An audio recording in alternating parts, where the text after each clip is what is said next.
In a world clouded by noise, Truth is waiting in the quiet it whispers. until someone dares to listen. She is the Oracle, Tammy De Mirza, a world-renowned intuitive. A messenger of what's hidden She sees what others cannot. and speaks the truths you have been seeking. And he is the master, Sifu Rafael, a master instructor, strategist, A guide who leads with discipline turning wisdom. into action.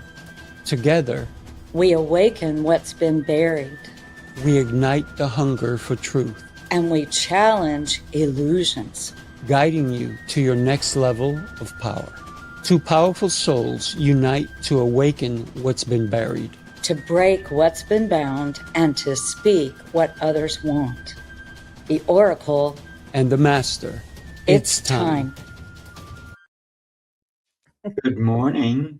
Good morning. It's so good to be with you and whoever is joining us now or later. Welcome. Welcome, welcome. Absolutely. Tammy, I'm super excited for all the things that are happening in both our worlds. Wow. Do you want to go first? I would love for me. No, I would love for you to go first because you are so clear. Your awakening is so present. I love it. Thank you. I'm still learning.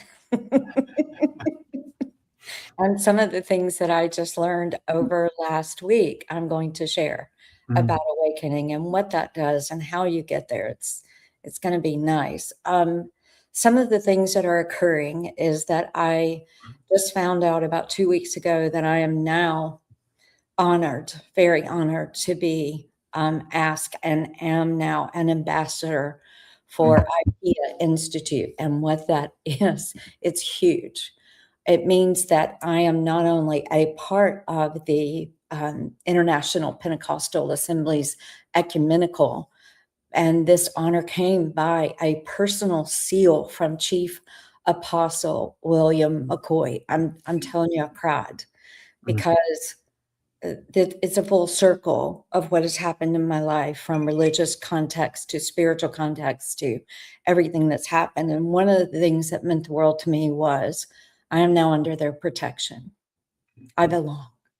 I belong. And I left the church when I was 33. So this is, and now I'm 66. So isn't it interesting that at 33 years, I now belong somewhere? I'm so thrilled to have this honor. And then I am preparing 3 different speaking engagements, 2 of which are at the United Nations on the 4th of February. And one of them is actually just a couple of minutes in the big general assemblies where there's 800 and something people. And then one of them is at a gala where I am the keynote speaker. And I'm winning, I think he said 3 different awards. I know one of them is a Medal of Honor and one of them is a Global Lifetime Achievement Award. I could start crying. It is amazing what happens when you become aware of who you are and you step into that truth and that I am that magic presence. And every single one of you are. Every single one of you will be recognized when you have the awareness of yourself. And so these are just a few of the things going on. There's much more to share, but I want to know about you. Tell me what's going on with you. Well, one of the things, I just had shoulder surgery.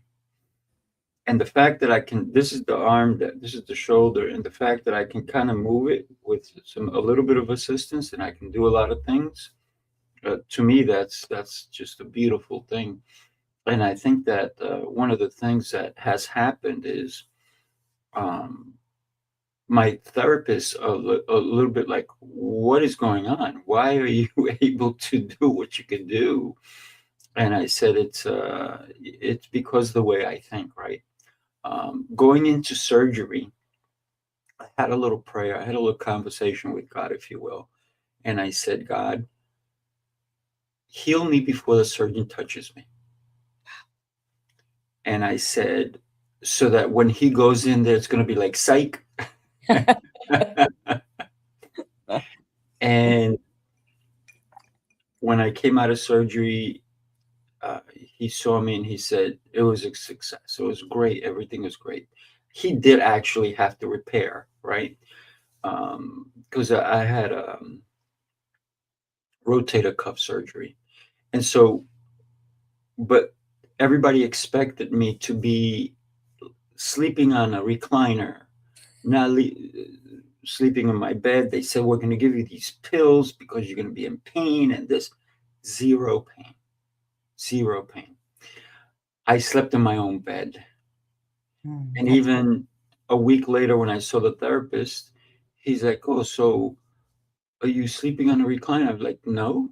He's like, no. I said, no. He goes, any pain? I said, zero. Not even 10%, not 5%, zero. And so when he started moving my arm around, he's looking at my face to see if I'm lying. Because the face does tell a lot. When you're in pain, it turns, right? And he's looking at me, he goes, this is amazing. And I said, well, I was in good hands. I'm going to put it that way. And everything, like you talked about being in the spotlight. Sometimes we have to take certain actions to get into the spotlight, but we forget how to step into it. We forget that you need to be aware for that awakening to happen. You need to be fully alert, and you cannot lie to yourself. Because a lot of people, unfortunately, are living a lie. Or they're afraid because someone else told them their story and they're not telling their own story. Right. So I love the story that you're telling us because you are in the spotlight because you've taken all the actions to have the spotlight on you. And that spotlight's only getting brighter as you are getting brighter. Well, thank you. It's funny because the spotlight wasn't the goal. No, doing the inner work, right? Doing the inner work is the goal, but then you get recognized because you see you. So the more that I have accepted myself, the more that I have started to realize who I am and get over all those fearful thoughts of you're not enough, which is one of the biggest. Then I see that other people see me. And so that's the best way for me to describe it.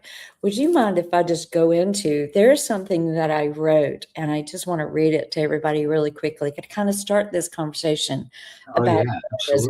Sifu, I cannot wait for you to share more in depth during this time together. I cannot wait for you to share with me and the audience about your awareness and why you even prayed that prayer in a few minutes. So let me get started by reading this. Most people believe that awakening requires effort, that they need to fix themselves, that they need to heal something or become someone new. But the truth is, awakening doesn't happen through effort. It happens through awareness. The moment you see what's actually happening without judgment, without force, something settles and the nervous system softens and the mind quiets, and patterns that once felt powerful begin to lose their grip. You see, awareness isn't something that you do, it's something you allow.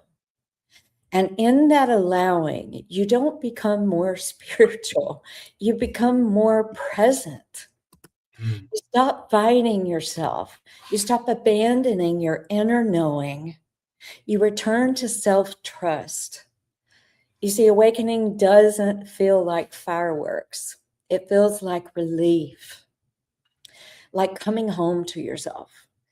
And so today, this isn't about learning anything new.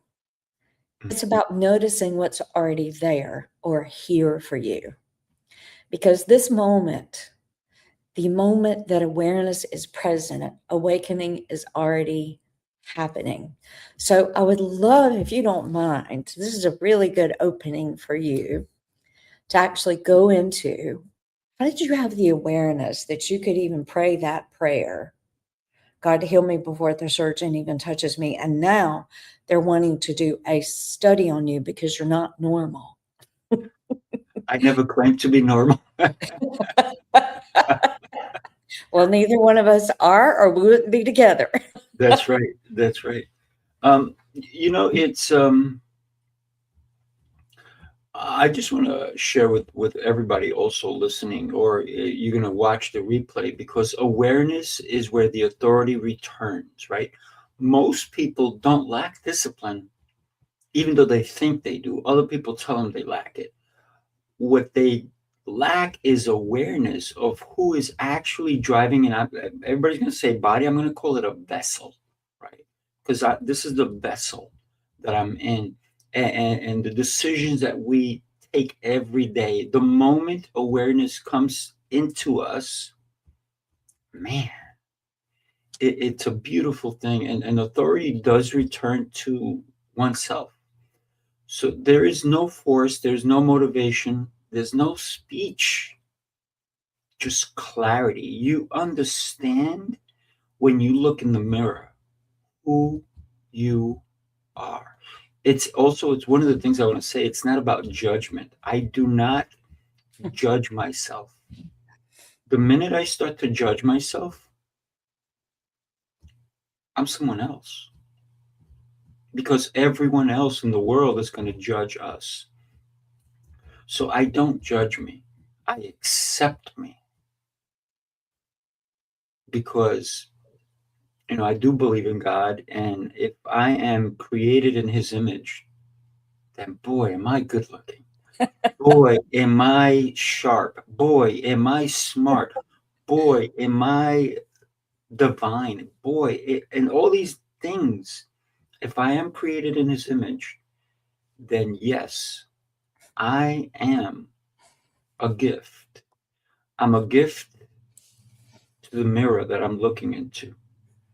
I'm a gift internally. And one of the things that people always ask me, how come you so calm? How come you so chill? And I go, because I do not allow outside sources to enter my vessel. Wow. This is why when I was giving drugs to take home, because I'm going to be in so much pain, I don't even know where they are. I never took them. When I went to therapy, they said, are you taking the pain meds? I'm like, why? That's not coming in my body.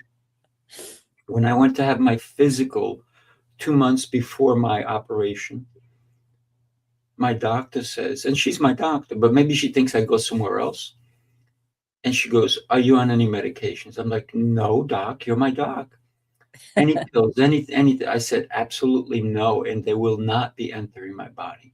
And even when people say to me, like if I feel like maybe I have a headache or something, they're like, oh, you should take something. I'm like, I already did. What'd you take?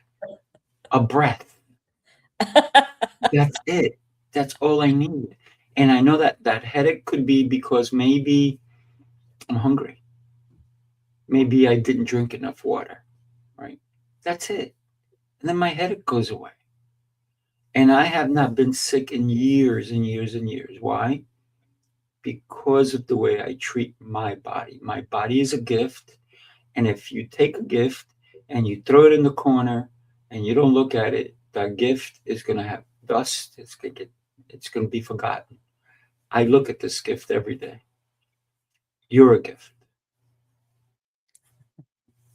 You are too. I want you to go a little bit deeper and talking about the awareness that you had about knowing that you are in control of your body and how that really illuminates calmness and stress-free environments. So one of the things that I have really learned a lot about from Dr. Don Wood just this last week, being at his institute, was the alpha state. And when we can get into the alpha state, There is no judgment. There's actually a master class that I just did for a manifestation class, and I put them into an alpha state for over an hour. Mm. And that to me is the sweet spot of being able to manifest. But I want you to explain to the viewers how you have this awareness, this knowingness that you can calm your headaches. I control my hiccups. I get hiccups if I'm really hungry or sometimes after I eat, and I'll say, give me a second. And immediately I'll regulate it, just like I did climbing Mount Sinai. And the guide is like, do you need to stop? I said, just let me prop against a stone for a second. And I would regulate the breathing, and it felt like I had rested for 20 minutes. Let's go. And he would look at me and he'd go, okay, I'm ready. Let's go. But it's that same thing. I want to know from your words, how would you describe it? I say that because I've had so much adversity in my life. I have more lives than a cat. How's that? Yes, you've told me a little bit. And for me, it's been about what can harm me. What is it about my life that I'm still here? So therefore, I'm also not afraid of death. Me either. So it's pretty crazy, right? And I know that so many people will never want to even talk about their own death. No. I don't know how I'm going to go, but I'm going to tell you that I'm going to try to prolong it as much as I can, because I know that you and I, we have a mission, a goal to make a difference in the world. And whether we do it with one person only or a billion people or 10 billion people, by the time we're done, we'll probably be that many, come and go, right? But I don't know. And so that uncertainty keeps me going, keeps me aware that I do have this incredible, incredible mission, that every day is a gift. I am a gift to this world. The world is a gift to me. You're a gift to me. Everyone I encounter is a gift. And without acknowledging another human being, I could not be the gift. So my awareness and my calmness comes from knowing that nothing can truly harm me. And people are afraid of something they don't even know. Death. What does it feel like? You won't know because you'll be dead. That's how I think of it. You won't know, right?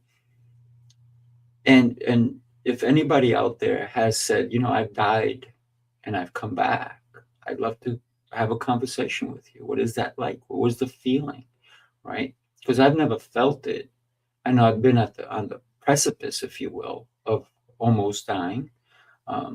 There was a time when I was younger and 5 people died the same day, that I took the same pill because I had broken ribs on my chest, and the doctor gave me this pill to take.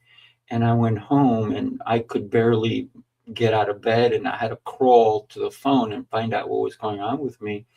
And all they said, which is crazy, and I don't drink milk now, but the nurse said, do you have milk at home? Maybe you had a bad reaction to the pill. Just take some milk. Okay, I took milk. Later on that evening, because I'm a young kid, I'm a teenager, I'm sitting home, I'm alone, and I put on the news for some reason. And on the news, 5 people died that same day from the exact same pill. I could have been number 6.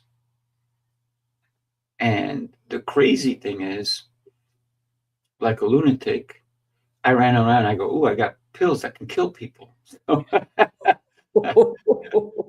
I did not, of course, I didn't give them to anybody, but what I said is like, look what these things can do. So instead of killing somebody, why don't I help people? And so that awareness of understanding that we have this power inside of us, that we can harm somebody or we can help somebody. Yes. So every day, recently I had an event, New York City Mastermind Experience. We had it in New York in my facility. And there's chaos going on, but it's all good chaos. I see it that way. And one of the guys who's doing video and everything, he comes over to him. He goes to me, "How come you're so calm?" He goes, "Most people would be losing it with this happening, that going on, this speaker going, da, da, da, da, da, da." He goes, "But you're so chill." I said, "Well, why should I be crazy?" I said, "There's no reason for it." So thank you for asking. I think that when we understand our value and how we show up, I think that's what we really need to share with the world, and not the crazy. I see people get like they're like a 2-year-old. Meanwhile, they're 38, 48, 58, and they're acting like a 2-year-old throwing a temper tantrum. They're throwing things, they're cursing people out, they're yelling at people. Meanwhile, they don't take responsibility for their own actions because they're allowing the external to enter that vessel. If we were to describe awareness, what are a few sentences you would say? Wow, that's good. So I think it's truly a distraction from the truth, from our own truth. So many people are looking elsewhere, but they're not looking internally. Why am I not clear? It often hides as avoidance. We're trying to avoid things. So we stay busy fixing, training, optimizing, so we don't have to see. And I believe true awareness removes all distraction. I think this is why we can see things clearer. Mhm. It's almost the same reason that they put blinders on horses when they have a race. To be focused, to see what's in front of you, to appreciate. Don't get me wrong, I don't believe the horses know the difference between winning or losing a race. I don't think I've ever seen a horse smile after a race. Look at me, I just won. Mhm. No, the horse is just doing what it's been trained to do. Mhm. And the minute you take the blinders off, that horse is going to get distracted. I'd love to see a race with no blinders. How that race would be crazy. Totally. So So go ahead. thinking about our own awareness, we just have to like take a second and just take a breath and just appreciate every little thing. Take nothing for granted. I think one of the things that I'm seeing, and I'm just going to say it because I think our listeners may not completely understand when you're talking about your awareness about the fact that you could pray that prayer, you could ask for healing before, and then now you're standing out, and now they want to study you, and they don't understand how you're doing what you're doing, and how did you not have pain, and how did you not take the pain pills? I've done a lot of things like that. One of the things that I did was I was traveling internationally, even during COVID. And it wasn't what the news was telling us, let me just tell you. But there was one scenario where I knew that because I was going to Spain, they required the vaccine, and I didn't want to take the vaccine. I was determined I wasn't going to do it. But when I found out that my business coach was actually taking me there, I said, how can I take it to get the paper legally? You know, you could pay people back and then to get it, but I'm like, I'm going to take it legally, but I'm going to change the composite of that shot. So the very first thing I did was I called Walmart, and I was in between coming back from the UK and going to Alaska and working with a client. And I thought, I've got this moment. I'm just going to go the day before I leave for Alaska. I'm going to take care of it. And what ended up happening is that on my way, I called Walmart and I said, do you have the J&J one? Yes. Because I knew that if the other people were fighting the J&J, it was probably not as potent as the other two. So I said, I'm doing the J&J. And right as I was going in, as I was driving, I was like half a mile from Walmart. I said, okay, Shot, listen up. My choice, what comes into my body. I don't care if there is a nefarious reason that this was created or invented or what man means to do with this. I get to choose what happens to my body. And I think that's what you're talking about. And I said, you are water. You are not chemicals. You are a shot full of water to me, and you're going to go in easy, and therefore I'm not going to have any symptoms or anything. So I go in and I sit down, and the pharmacist herself comes out, and I said, what are the symptoms of Moderna and Pfizer and J&J? And she told me, and I just looked at her and I said, I'm not going to have any symptoms. And the symptoms of J&J were a lot less than the other two, but they were forced to take some of the other two because that's what Walmart said. You have to take this. She said, are you ready? And I said, yes. She gave me the shot and she went, this is weird. And I said, explain. She said, this is the easiest that a shot has ever gone into a body. And I've done hundreds. But this is the easiest this has gone into somebody. It's like it's water. And I smiled and I said, it is. So later on, right before I went back to Macedonia with my, and this is awareness too, with my business coach, I was told intuitively, take your card. You're going to need it. Even though at the time, Macedonia was not requiring vaccine proof. I had it in my passport package, my little cover, and I'd taken it out, put it back in. While I was in Macedonia, my business coach and I went to another country and came back in. We had to have that proof. That awareness of you are going to need this. As a matter of fact, I've foretold that all of my clients who asked me, Tammy, what's going on with this coronavirus? They called it back then. Even back in November, before the shutdown in March and April, I was telling my clients, I said, this is probably population control. And the way that they will get me is traveling. I knew. So instead of avoiding it, instead of getting stressed, instead of getting, I don't want to take it up. I have to take it. I don't know what to do. We do know what to do. We do know what to do. And that's what I see that you did right before you had the surgery. You made some decisions. You made some choices. And for the pharmacist to say, I've never had this before. It's like it's water. Right. It is water. So I did not have one symptom at all whatsoever, like you did not from the surgery. So awareness to me is a lot of different things, and this is just a small fragment of it. Another type of awareness that I will give the audience just so that you can calm your nervous system down is don't fight it.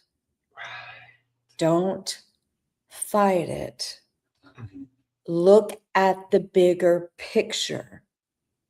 Look at the balance of up and down and the contrast of right, wrong, up, down, healthy, sick. We came to experience these dichotomies. We cannot avoid them. It's why we're here. There are healthy people and there are sick people, and I'm talking about in the head. With personality disorders, I've married quite a few of them. But instead of fighting it, look at the bigger picture and get into the balance of in between, that elongated 8. I draw that all the time for my clients. That little point in the center that's so tiny is where we want to be. where we see that there's good, bad, right, wrong, up, down, crime, heaven, hell, all these things. We see it. We're not fighting it. We know it's there. But we go to the middle where we're neutral. Our nervous system calms down, and then we can make a choice.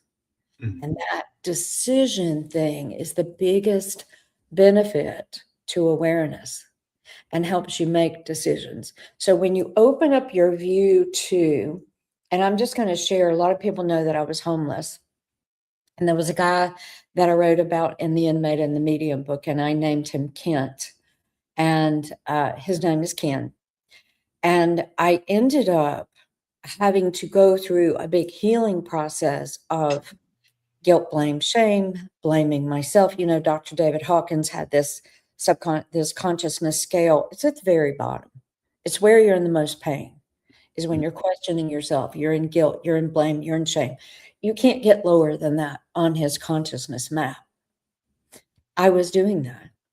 And as long as I did it, I was remaining homeless. But when you and I both have that in common, homelessness. But when I started rising, I started looking at, wait, okay. So he stole $284,000, which was all that I had.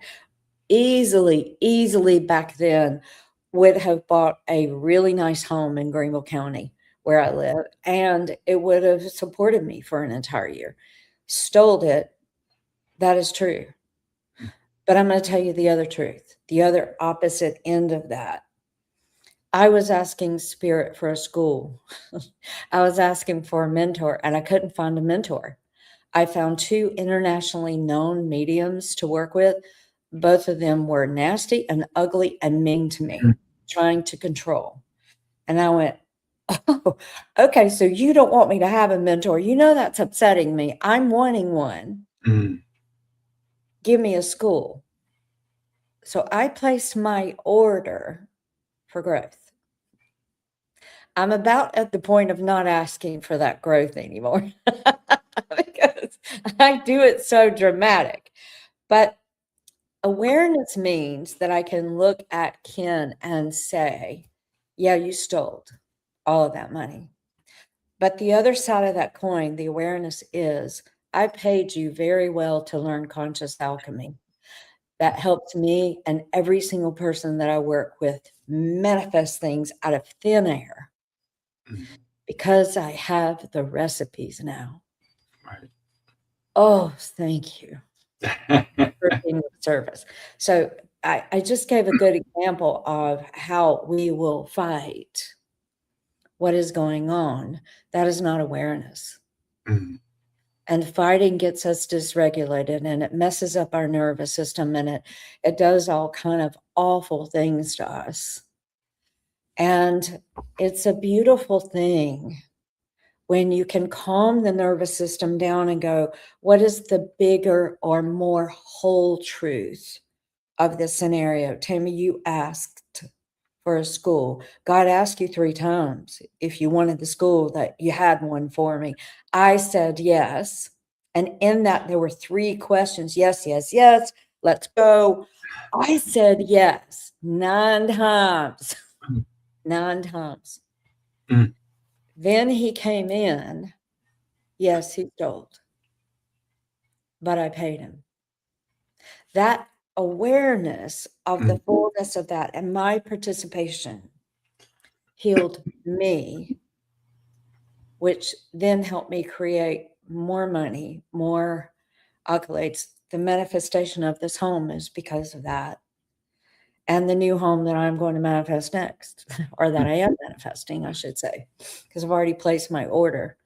That is the benefit of awareness. Is that a good way to describe it, Sifu?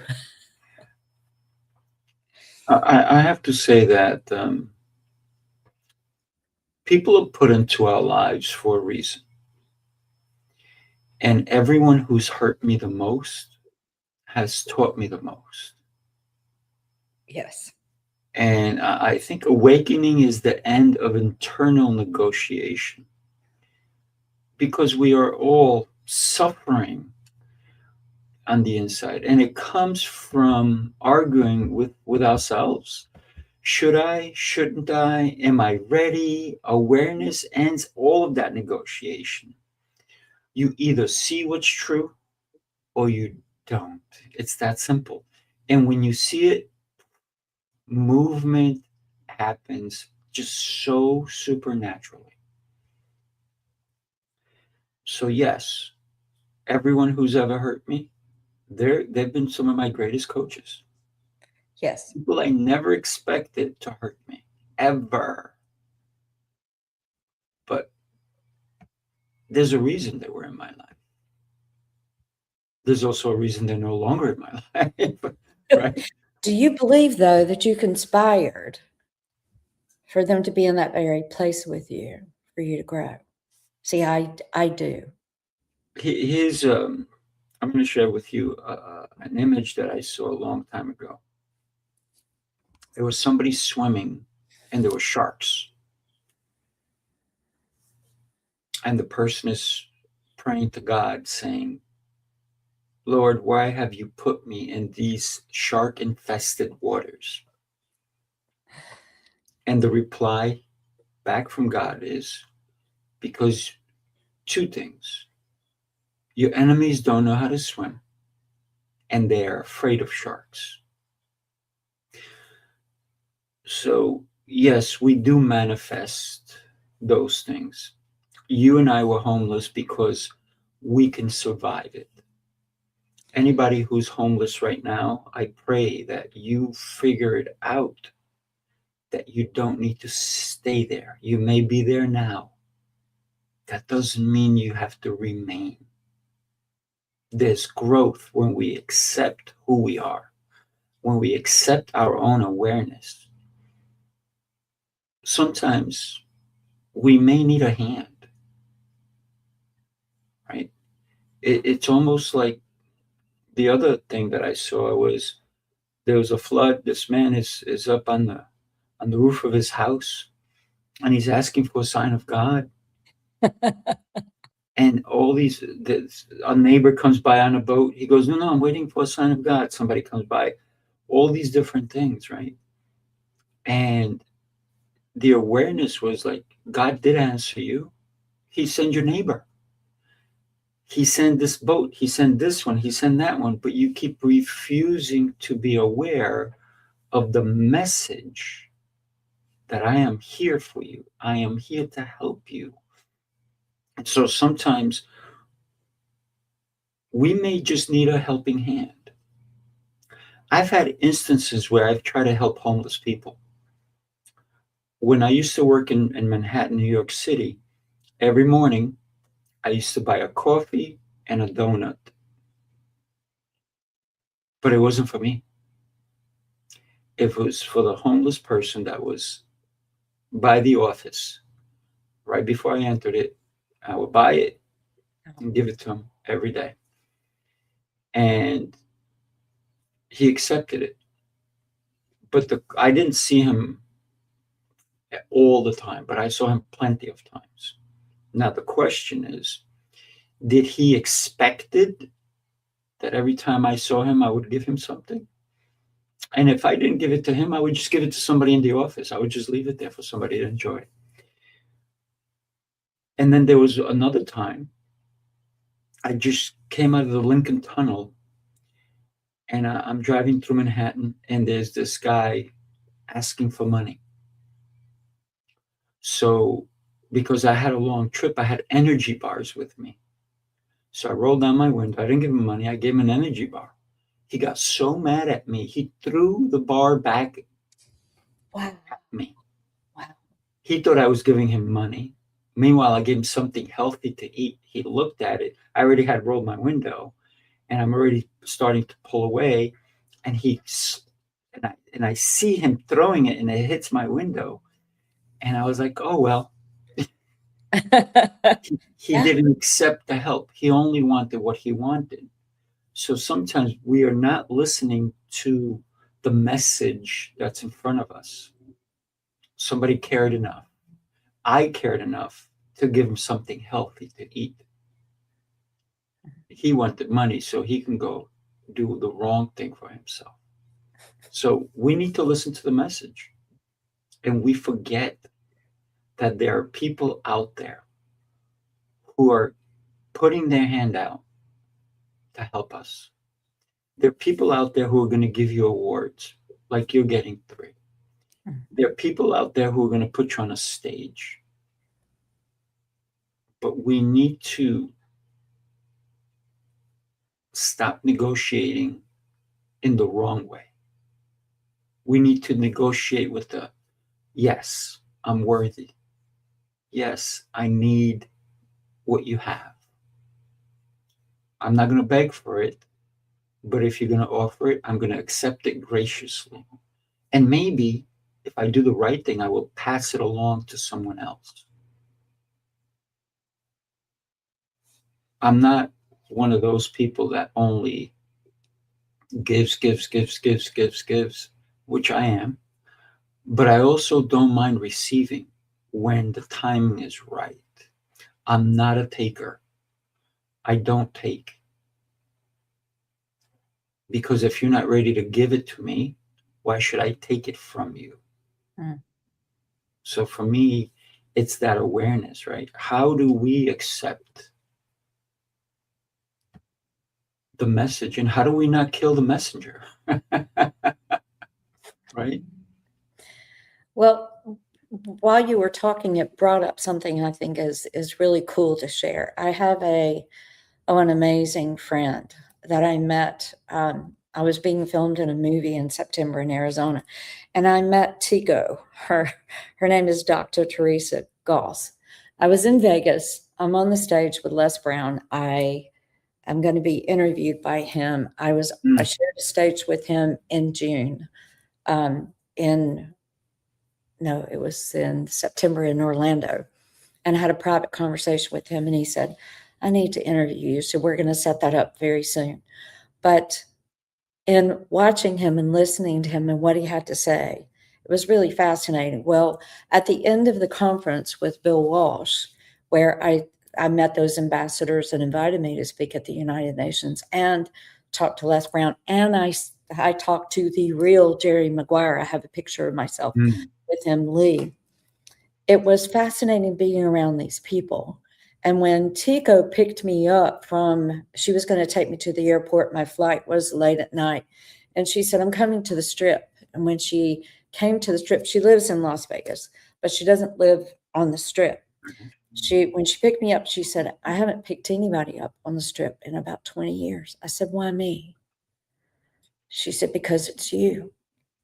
And when she met me in September, what a blessing it is for me to know her. Because let me tell you something, a powerhouse, multimillionaire, so progressive.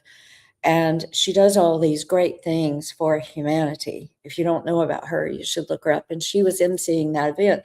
She came and sat beside me and she said, I need to tell you something. And I said, what? And this was September. She said, you are stuck with me for the rest of your life. I'm so happy to be stuck with her. But at dinner, I was telling her about Les Brown being there. And she said, Tammy, I want to give him an award. I want to recognize him. And I said, tell me the story. And we sat at this little Chinese restaurant in one of the hotels. She took me somewhere else off the Strip, and we were eating at this Chinese, very, very good food. And she tells me this story about her wanting to commit suicide. She wanted to leave. She didn't want to be here anymore. She was downtrodden. She was disillusioned with life. She had worked with some very famous people. She had been an agent for very famous people. She knew the way that it went. She knew she had not much money and then a lot of money, and all of a sudden she doesn't have money.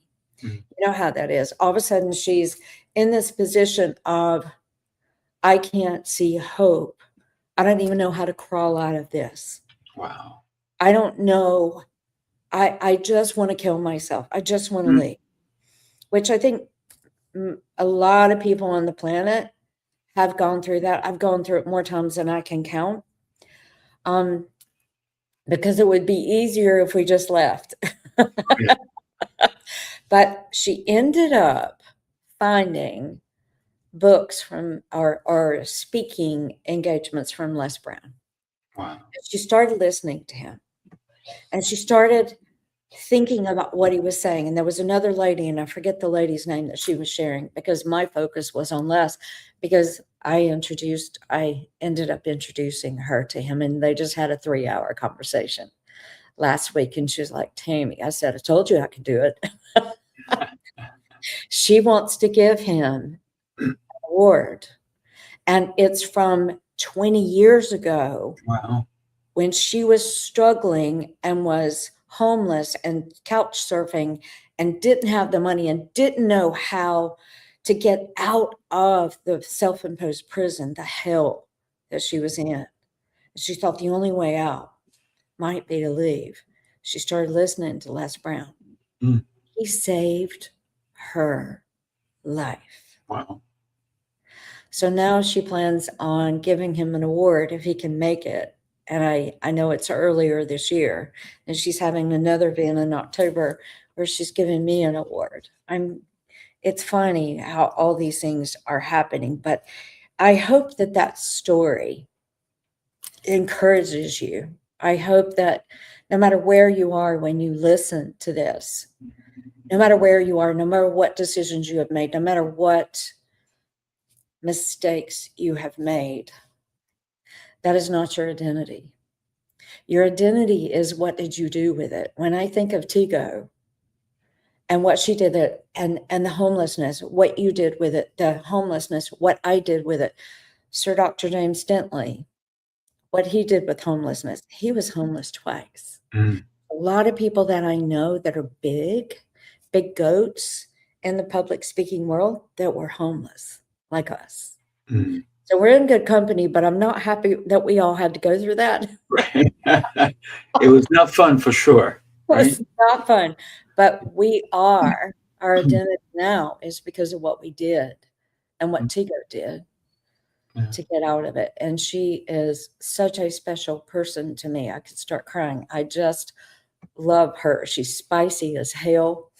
And that story was so big for me. You know, what's going on in your life and what awareness do you need? You can get it from watching my YouTubes, watching your YouTubes, watching our broadcast, watching this show, watching anybody. I told the client the other day, I said, you really need to start listening to Dr. Joe Dispenza. Mm. And I checked in on her, even though our mentoring stopped. I checked in on her and said, you've been on my mind every day. What's going on? How are you? She said, I'm better. I'm watching his videos. Mm. We have access to so much awareness. It's distressing when you're in hell. Mm. There's way out. There is. And you can get the awareness from so many millions of people now. But please do not go to negative or people that are not giving you the truth, because the truth is what sets you free. Oh, yeah. You are worth getting the awareness. I got to tell you, I didn't become who I am by adding more layers. I became who I am by removing what wasn't real. So awareness does strip away performance, identity, and noise until only the truth remains. So if you were to take the outer shell, what's the inside? What is it that really resonates when you encounter another person? What are you looking at? Are you looking at the shell, or are you looking internally? When you and I met and we sat in your hotel room for a couple of hours, and we just sat on 2 chairs and we sat there and we talked, what did I tell you? I remember you telling me that there's many things you said, Of but course. one of the things that touched me was you saying, you're the first person to see me. You were. Well, see, that makes me want to cry now, even because I know I know that being seen is one of the biggest gifts that I can give anybody. Because I'm clairvoyant, because I am a seer. It's I think that's why people come to me. Mm-hmm.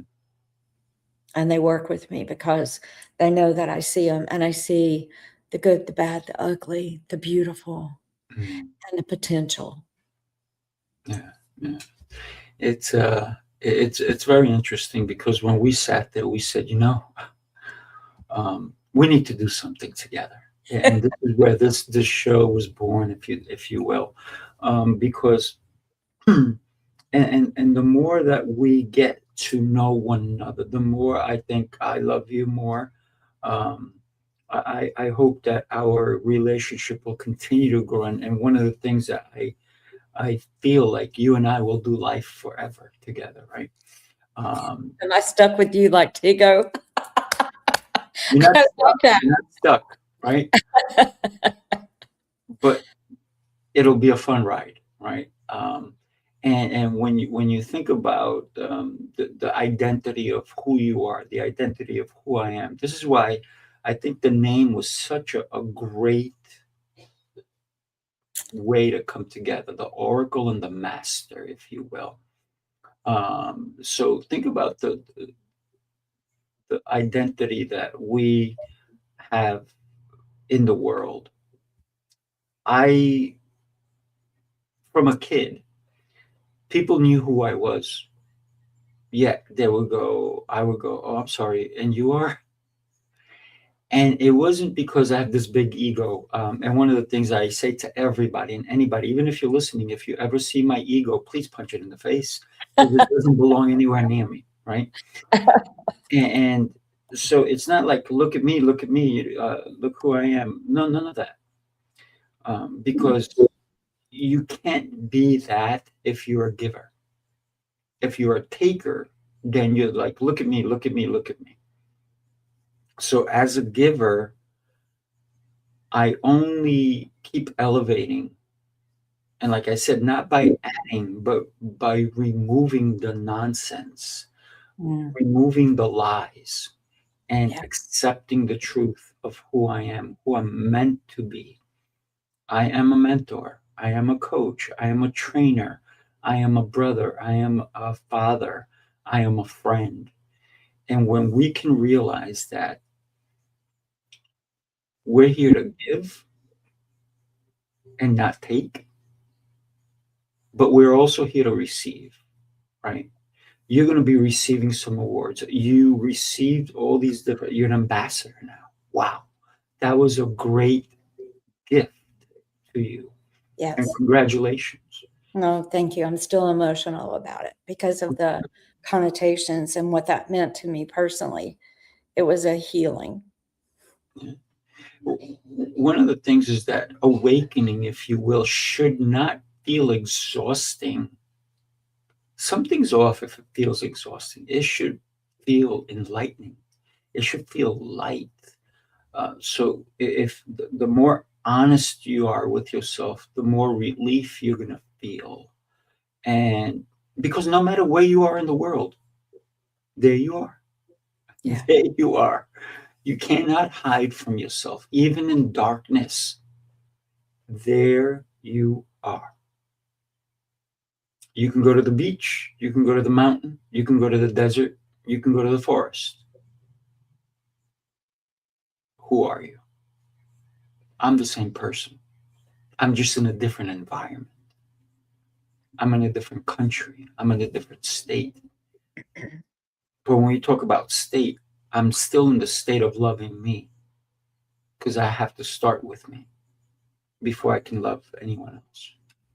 Yes. Can I tell you something I haven't said to you? You came up with the name, the Oracle and the Master. And I immediately understood the connotation of the Master with you, with the martial arts and the amount of study and how much time you devoted to it. And it's what you do. And you do it very well. I know you do. But when you came up with See, I'll receive that. I'll receive that. Well, yes.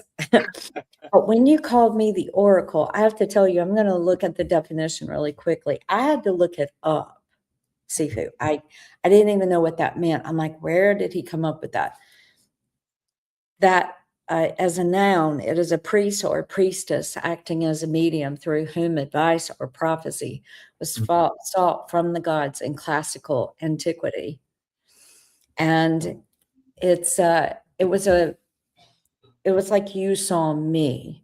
I also know that in doing a deeper study in the oracle, it's actually, hello, Mandy, nice to see you. Thanks for joining us. Yeah. When I looked that up, I realized that it was somebody that it's somebody that's done the work. It's somebody that has arrived to a certain state of awareness to be that oracle, that speaker, that person.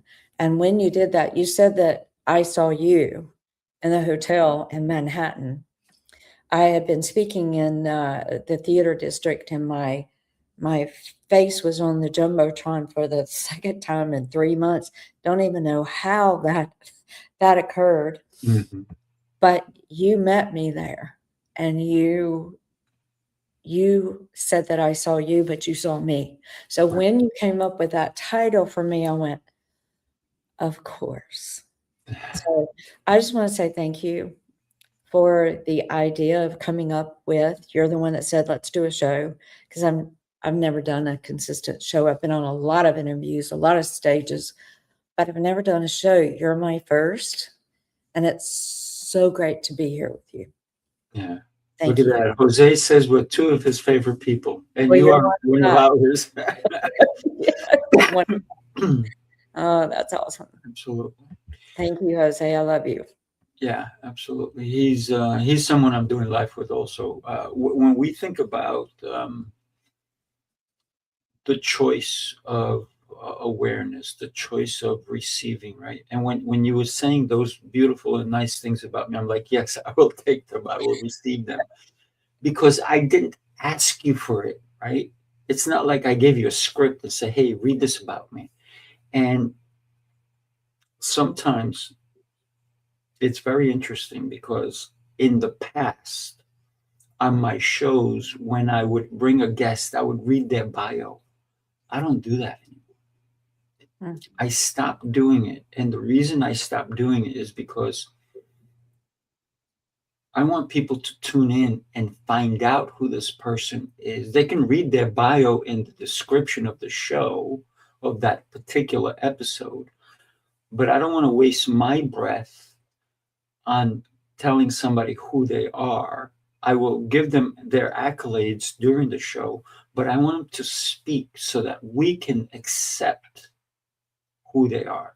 And I think that has made my shows just that much better, because it's not me saying, hey, look at you, look at you, look at you. It's more like, let's all look at you.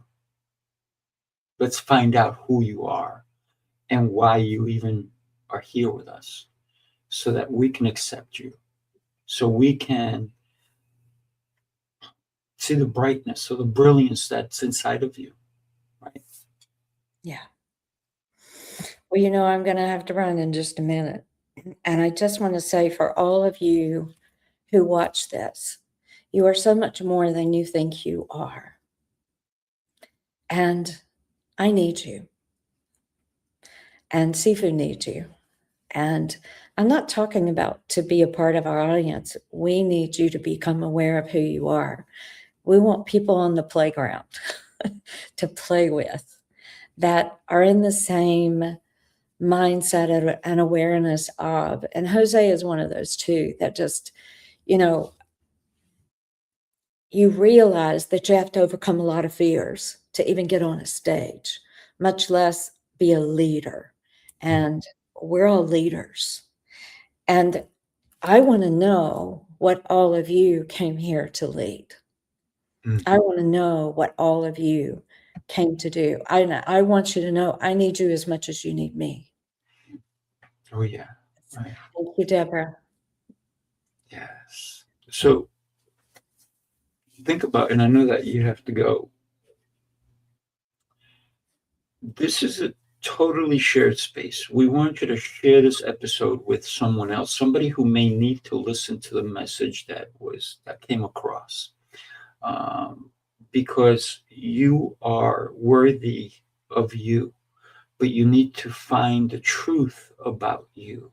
You need to look in the mirror and peel everything off. Listen, stand in front of the mirror naked and don't go, oh, look at this, oh, look at that. No, look at the beautiful person in front of me. A quick joke, right?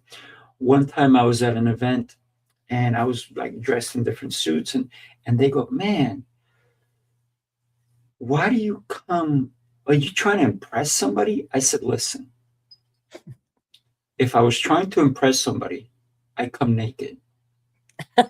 And I left it alone, right? Because it's not the outside, it's the inside. That's my co-host. I would not be saying that. But the reason I said that is because I wanted to enlighten them that it's not the outside, it's the inside. But we don't always look at the inside. We look at the surface level. And so for us to get to know us, stop looking at yourself from the outside. Sit in darkness. Sit in darkness with yourself. So many people are afraid of darkness that they try to get more people. Oh, let's get together. Let's do this. Let's do that. Always noise, noise, noise, noise. But you need the quiet time to reflect and to love. Yes. I'll leave that with everybody. You are loved. We love you. Mm-hmm. And I love you, Sifu. Oh, the feeling is 1,000% mutual, And everybody listen, this young lady is going to be speaking at the UN February 4th. So congratulations. Thank you so much. You're changing the world. Thank you for what you do. I am, I'm thankful for every single thing that I have gone through that has made me who I am right now. I wouldn't change a thing. There's nothing to shame or feel guilt about. It just is. And when you stop fighting it, when you stop even blaming yourself for something, I look at every single thing that we go through as an opportunity, and it's a gift. And if you use it, you become a conqueror. You become a victor instead of a victim. Thank you, Mandy, for your comments. I appreciate you. Oh, yeah. She's incredible. Yeah. Good. Thank you. Love you all. So good to be with you. And we will be with you February the 8th. No, I'm sorry. January 28th, which is next Wednesday. And then we're coming back to, I wrote it down here, we're coming back February 11th. Yes, February the 11th. February 11th, we will be back. So join us again next week. Tammy, love you, girl. Love you too. Bye. Take care, everybody. God bless.